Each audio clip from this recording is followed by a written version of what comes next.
여러분 안녕하세요. 자, 이번 영상에서는 우리가 부동산을 선택을 할 때 크게 경제적인 부분을 따지고 그리고 여유가 있다라든지 아니면 풍수에 대해서 관심이 있으시면 그 다음에 풍수적으로 그 자리가 좋은지 나쁜지 이런 부분에 대해서 관심을 갖게 됩니다. 그런데 저는 뭐 사주 명리 풍수를 전문적으로 하다 보니까 풍수 상담을 할 때도 일단 부동산의 경제성도 중요한 요소이긴 하지만 풍수적으로 좋은 자리인지 또 이 자리를 부동산을 구입을 한다라든지 선택을 했을 때 가족들이 모두 일이 잘 풀리고 건강하고 개운 발복할 수 있는 자리인지 그런 부분을 우선적으로 봅니다. 하지만 지금 부동산 시장이 2025년 들어와서 정말 심각할 정도로 안 좋아요. 물론 이러한 증상이 올해 25년 들어와서만 이렇게 된 것은 아니고 제가 여러 영상을 통해서 말씀드렸지만 제가 3, 4년 전 부동산이 막 꼭지에 있을 때부터 풍수 구은 시대는 불의 시대이고 부동산의 기운은 꺾이기 때문에 부동산은 앞으로 구입하지 않는 게 좋다. 이런 말씀을 드렸는데 오늘 제가 말씀드리고 싶은 것은 뭐 경제적인 부분은 다음 기회에 또 추가적으로 말씀드리고요. 일단 부동산, 집 이런 걸 선택을 한다든지 상가 아니면 우리가 뭐 영업행위를 하는 장소 이런 것을 우리가 볼 때 어떤 자리가 안 좋고 또 가급적이면 출입문은 어디로 내야 좀 일이 잘 풀리고 돈이 들어오는지 이런 부분을 같이 한번 살펴보도록 하겠습니다. 지금 25년 여러 가지로 정치적으로 경제적으로 또 부동산 경기도 그렇고 상당히 심각할 정도로 어렵기는 합니다만 그래도 뭐 좋은 자리는 있는 것이고요. 또 나름대로 여러분들이 좋은 자리, 좋은 곳을 선택을 한다고 하면 그만큼 운의 흐름이 또 잘 풀릴 수 있는 이런 요소는 있기 때문에 그런 부분을 참고해서 한번 봐주시면 좋겠습니다. 일반적으로 부동산 하면 부동산의 가치, 경제성을 우선순위로 둡니다. 대부분 사람 다 그렇죠. 그리고 약 한 10%에서 많으면 20% 정도는 그래도 부동산의 경제적인 가치도 중요하지만 또 풍수적으로 좋은 자리인지 아닌지 이런 것을 보시고요. 여유가 있고 부자일수록 또 풍수적인 기운을 많이 따지게 됩니다. 하지만 뭐 일반적인 사람들은 여유가 없기 때문에 뭐 풍수까지 볼 필요 있어. 부동산이 언제 올라갈지, 우리 집이 얼마에 팔릴지 이런 쪽이 중요하지 이렇게 생각하실 수는 있습니다. 그런데 지금 벌써 올해도 4월 달이잖아요. 근데 지금 부동산 시장 상황이 굉장히 좋지가 않아요. 그래서 보시면 여러분들 많이 들으셨겠지만 건설사, 특히 지방 중소형 건설사들은 상당히 지금 부도가 많이 나고 있습니다. 그런데 우리가 집을 선택을 할 때, 예를 들어서 미분양이라든지 아니면 어떤 자리 위치를 잘못 선택을 하면 힘들게 대출을 받아서 아니면 있는 듯 없는 듯 다 모아서 집을 샀다라든지 상가를 구매했는데 그 전체적인 풍수의 기운이 안 좋은 자리 들어간다라든지 개운 발복이 안 되는 자리 들어가면 역시 폭망하게 됩니다. 그때는 경제성도 중요하지만 풍수적인 기운도 영향을 무시할 수 없기 때문에 굉장히 이건 중요한 부분이에요. 그래서 혹시 여러분들이 상가라든지 아파트 아니면 오피스텔 또 땅 토지 구입 이런 거 할 때 구입을 하실 때 지금은 구입할 여력도 없고도 힘들겠지만 굉장히 하나하나 따져봐야 되는데 그 자리가 앞으로 개운 발복할 수 있는 자리인지 아니면 개운 발복 안 된다 하더라도 건강을 잘 지킬 수 있는 자리인지 그 정도는 좀 보고 선택하시는 게 굉장히 중요하다 이렇게 말씀드리겠습니다. 여기 단독주택 또 전원주택 이렇게 지금 조감도 또 실제 실사 사진도 있는데 상당히 뭐 이렇게 그림만 보면 사진만 보면 굉장히 좋아 보입니다. 물론 전원주택 저도 상담을 많이 해봤지만 전원주택을 갖고서 또 2, 3년 지난 후에 팔아야 되는데 가격도 떨어지고 관리도 힘들고 또 생각보다 전원주택 이런 자리가 위치가 뭐 분양받을 땐 좋다고 했지만 살아보니까 아니더라 하시는 분이 많아요. 이제 대한민국의 이 부동산은 사실은 여러분들께서도 뉴스를 들어서 많이 보시겠지만 과거처럼 부동산을 해서 집을 사가지고 아파트를 사가지고 시세 차익 없고 또 갑자기 뭐 두 배, 세 배 폭등하고 이런 거는 이제 쉽지 않다. 그렇지만 뭐 나이가 들수록 60대, 70대 노후를 생각하면서 편안한 자리에 살고 싶다는 그런 소망은 누구나 다 있을 거예요. 하지만 사실 전원주택이나 단독주택 과거부터 살았던 분들은 모르겠지만 아파트 생활의 편리성에 젖어 있는 분들은 전원주택이라든지 단독주택이 관리도 힘들고요. 상당히 힘듭니다.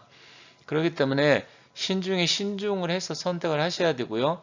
이런 집을 선택을 할 때는 출입문이 굉장히 중요합니다. 물론 베란다도 중요하고 좌향도 중요하지만 출입문의 형태도 굉장히 중요한 요소이기 때문에 출입문을 어디로 내는 게 좀 좋은지 그런 부분을 말씀드리겠습니다. 일단 아파트는 지금 배제를 하는 게 아파트는 일률적으로 다 똑같기 때문에 이것은 뭐 선택의 여지가 없어요. 그래서 아파트 같은 경우 물론 아파트를 분양받고 구입을 할 때 그것까지 따지는 분은 계실지 모르겠지만 일단 개인주택이나 상가, 전원주택, 단독주택 이런 쪽에 출입문 또 우리가 업장 이런 쪽에 출입문을 말씀드릴 테니까 한번 잘 관심 있게 들어주시면 좋겠습니다. 출입문이라는 것은 꼭 집뿐만 아니라 이제 가게나 사무실 뭐 여러 가지로 활용을 할 수가 있어요. 그런데 일반적으로 출입문은 이 동남쪽에 문을 내는 게 좋습니다. 그 이유는 이 동남쪽 물론 이제 갑진년의 기운 올해 이제 갑진년의 기운 이런 게 보면 갑진년도 동남쪽을 나타내기도 하는데 진방향이 그거죠.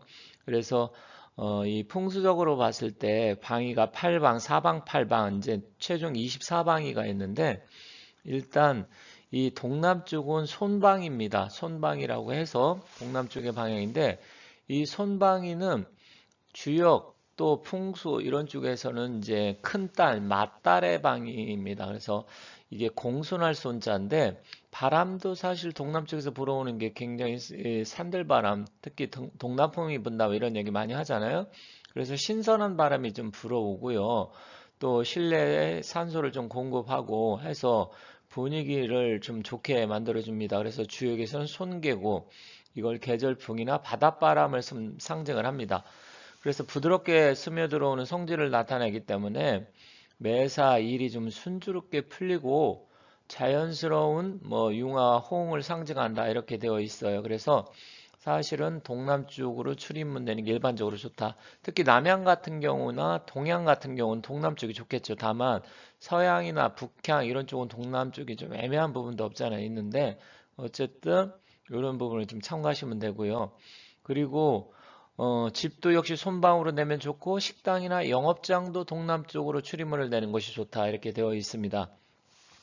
다만 이제 건물 구조상 위치가 애매하고 어려운 상황이라고 하면 이제 뭐 띠에 따라서 또 출입문 내는 방향은 있는데 가급적이면 이제 사주 명리학에서 12운성으로 따졌을 때 장성살 방향은 내는 건 좋지 않다 이렇게 되어 있어요. 장성살이라는 것은 자오 묘요 해서 자방 묘방 오방인데 자기 띠가 예를 들어서 호랑이 띠 말띠, 개띠다. 그러면 오방향이 장성살인데 그게 이제 남쪽이 되겠죠. 그리고 원숭이띠, 쥐띠, 용띠는 북쪽이 장성살 방향이고 그래서 띠별로 따진다고 하면 이 좌우, 묘유 이거는 좀 피하는 게 좋다. 이렇게 참고하시면 되겠습니다.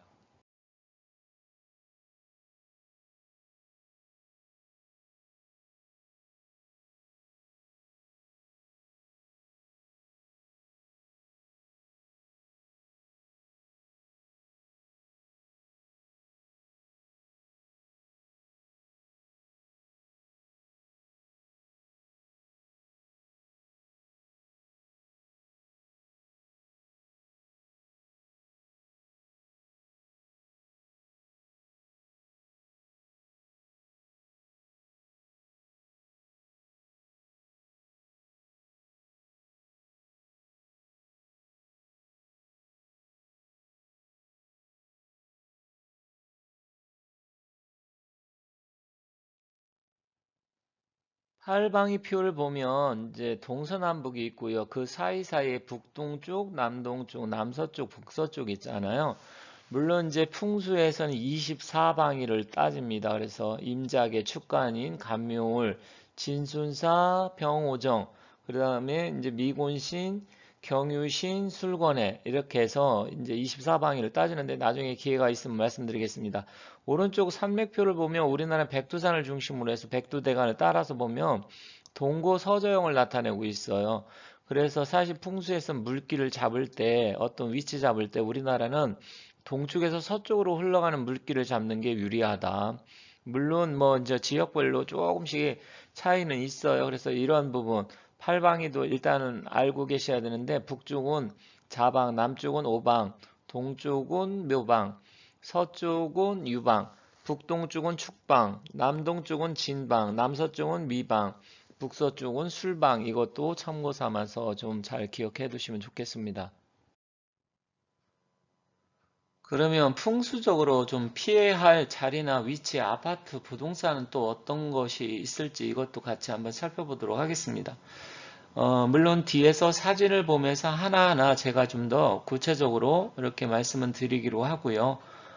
일단은 도심지 중에서도 저지대, 그러니까 상습 침수 지역이 있어요. 서울 같은 경우도 강남역 사거리 일대라든지 아니면 대치동, 뭐 그 일대에도 과거에 비가 왔을 때 엄청나게 침수가 되었잖아요. 그런 데 같은 게 한번 침수가 되면 특히 상가 같은 데는 물건이라든지 진열에는 뭐 이런 게 완전히 쑥대밭이 되어 버립니다. 그래서 그런 부분이 좀 피해야 될 자리고요. 해안가 범람 지역, 또 여기도 침수가 상당히 심합니다. 그리고 계곡이나 골짜기, 급류가 평상시 많이 있었던 그 위치, 지역 근방, 이것도 피해야 됩니다. 또 산비탈, 전원주택, 올해도 사실 여러분들 요 올해 불이 나가지고 경상도, 의성, 뭐 아니면 산천, 전라도 올해 25년 엄청나게 불이 많이 났잖아요. 근데 이 산비탈도 이게 화재 위험성도 좀 있고요. 이번에도 수많은 인명피해가 있으면서 산비탈 이쪽에 계셨던 분들이 엄청난 피해를 입었어요. 이거는 산사태, 눈사태 위험성 또한 있습니다. 그래서 이건 좋지가 않습니다. 그리고 산속 나홀로 펜션이나 나홀로 전원주택지 이런 것도 굉장히 좋지가 않아요. 그리고 하천에 뚝이 있는데 하천 강가가 있는데 이렇게 보면 뚝을 올리고 그 밑에 저지대의 농가주택들이 제가 풍수를 보다 보면 상담하다 보면 그런 게 생각보다 많아요. 여기도 뚝이 터진다라든지 했을 때는 완전히 쑥대밭이 됩니다. 그래서 그런 데는 가급적이면 피해야 된다 이렇게 보시면 될 것 같습니다. 그러면 좀 더 구체적으로 사진을 보면서 하나하나 살펴보도록 할게요.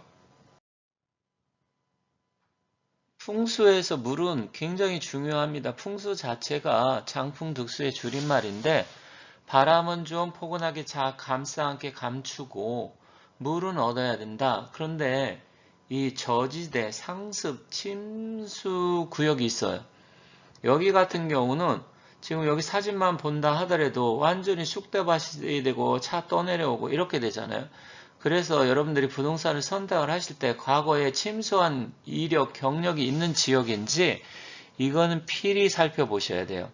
침수 지역 자체가 물이라는 것은 어느 정도 풍수에서 중요한 요소가 되긴 하지만 이렇게 너무 저지대, 습지대여서 상습적으로 침수가 되면 재산 피해, 인명 피해가 엄청나기 때문에 그리고 기운이 습해지기 때문에 건강적으로도 또한 좋지가 않습니다. 그래서 역세권이 좋다, 아니면 어디 아파트가 비싸다, 어디 상가가 비싸다, 이것도 굉장히 중요한 요소이긴 하지만 일단은 그 지역 자리 자체가 과거에 상습적으로 침수가 됐는지, 물론 배수관 시설이 잘 되어 있어가지고 침수가 안 된다 하더라도 막힐 수도 있는 거고요.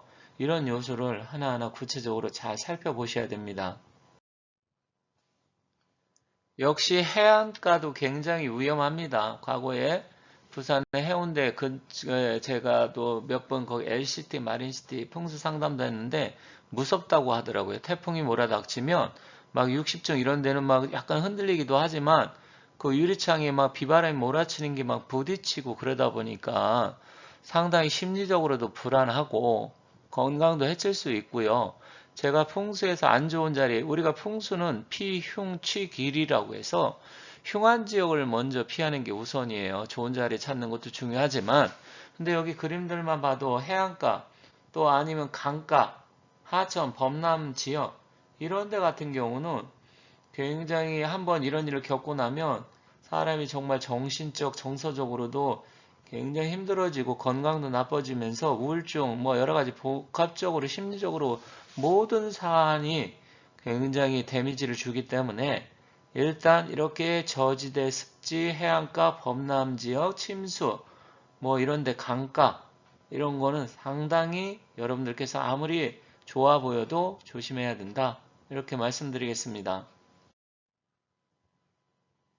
또한 여름에 피서철 이런 때 뭐 굉장히 사람들이 많이 모이는 계곡, 저도 과거에 이런 데 계곡 근처 가보면 지금은 많이 좀 없지만 식당이라든지 음식점이 있고요.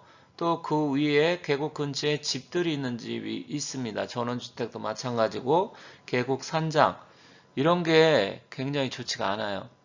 그렇기 때문에 이런 쪽에 여러분들이 뭐 사시는 분은 많지 않겠지만 어쨌든 이런 거 하나하나 주의를 해서 이런 자리 피해야 된다. 잘못해가지고 비가 많이 오고 급류에 휘말리게 되면 순식간에 빠져나오지도 못할 정도로 해서 물이 차고 결국 음기가 굉장히 강해지는 지역이어서 이런 쪽에 오래 살게 되면 급류가 뭐 휩쓸려가지고 급류에 휘말리지 않고 휩쓸리지 않는다 하더라도 몸이 굉장히 병이 날 수가 있고요. 습병이 생길 수도 있고 혈액순환기 계통에 상당한 문제가 생길 수가 있습니다. 요즘 심각해지는 게 양평이나 가평, 물론 또 그 위의 지역도 바닷가 같은데, 그런데 보면 전원주택 단지가 망한 곳이 엄청나게 많아요. 저는 애초에 풍수적으로 전원주택을 상담할 때 추천드리지 않는데, 일단은 뭐 과거 5년 전, 10년 전 세컨하우스 개념을 해서 굉장히 바람이 불었잖아요. 그리고 또 펜션. 그런데 나홀로 펜션, 나홀로 전원주택, 또 산비탈 전원주택 단지 이런 데가 있습니다. 이런 데 같은 경우는 사실 뭐 풍수적으로 좋지가 않아요. 물론 풍수 외에 경제성을 따지면 서울 인근 예를 들어 갖고 판교 근처라든지 아니면 하남, 가평, 양평 또 이런 쪽, 뭐 김포, 파주 이런 쪽에 전원주택 단지가 많은데 실제로 여기 그림만 본다 하더라도 여러분들 뭐 전원 풍경 이런 거 보면서 힐링 차원에서 2, 3일 아니면 가끔씩 가가지고 뭐 여기서 고기도 구워 먹고 가족들, 친구들, 아는 사람들의 유대 관계를 갖는다. 이런 차원, 힐링 차원에서는 뭐 좋을 수 있습니다. 하지만 경사가 졌다고 하는 것은 기운 자체가 그 용맥의 흐름을 놓고 봤을 때 기가 멈추지 않고 흘러가기 때문에 안 좋아요. 경사가 졌다는 건 풍수에 7대 불가장이 있는데 과산 불가장이라고 해서 지나가는 자리, 그런 자리에는 혈이 뭉치지 않고 맺히지 않는다 했어요. 혈이라는 것은 개수즉지라 그래서 물을 만나야 혈이 멈추는데 이런 자리는 좋은 명당 터 기운이 없습니다. 그리고 나홀로 된 것은 뭐 도심지 뒤에서도 말씀드리겠지만 뭐 이런 데도 안 좋고요. 어쨌든 나홀로 외롭잖아요. 사람도 혼자 있다고 하면 얼마나 외로울까요? 물론 풍수가 포근하게 감싸지는 명당 혈천은 있을 수 있습니다만 그거는 간혹가다 정말 가끔씩 좋은 자리를 이야기하는 거고요. 일단은 좋지가 않다. 그렇게 보시면 될 것 같습니다. 도심지, 나홀로 상가 아파트, 또 주상복합단지 이것도 굉장히 좋지 않습니다. 나홀로 아파트 잘 투자하신 분은 뭐 가끔씩 뭐 경매하시는 분들이라든지 유튜브 보면 이런 얘기 저런 얘기 긍정적으로 많이 이야기하시던데 사실은 뭐 경제적으로 경매를 받았을 때 이익은 취할 수는 있겠지만 사실은 뭐 그렇게 풍수적으로 좋은 게 아니에요. 그리고 건물 가운데가 뻥 뚫린 데도 좋지가 않고요. 여러 가지가 있습니다. 하나하나 다 사례를 들어서 이야기하기에는 시간이 너무나 많이 흘러가고 또 오래 걸리기 때문에 앞으로 차차 하나 둘씩 어떤 자리가 안 좋은지 또 어떤 자리가 좋은지 그러면 사람들이 생각할 때 아무 데나 살면 되고 좋은 집 살면 되고 역세권 가까운 데 살면 되지 뭐가 그렇게 복잡해 이렇게 생각할 수는 있어요. 뭐 그거는 그분 말씀이 뭐 틀리다 이런 이야기 하고 싶진 않아요. 모르기 때문에 당연히 그렇게 할 수 있다 이렇게 생각하고요. 하지만 정말로 내가 건강하고 개운발목하고 좋은 자리 가고 싶고 부자 되고 싶고 빨리 발복하고 싶다? 그러면 좋은 자리를 선택을 해야 됩니다. 풍수에서 여러 가지 말들이 있습니다. 그 중에 금시발복지라는 말도 있고 인장묘발이라는 말도 있는데 금시발복이라는 것은 이사 가거나 그 자리에 살면 바로 좋은 일이 생긴다. 그리고 인장묘발이라는 것은 인시에 장사를 지내면 그 터가 좋으면 묘시에 바로 발복한다 이런 말들도 있습니다만 어찌됐건 하나하나 좀 잘 따져서 선택을 해야 된다 이렇게 생각합니다. 자, 지금까지 시청해 주셔서 감사드리고 앞으로도 좋은 내용을 갖고 찾아뵙도록 하겠습니다. 감사합니다.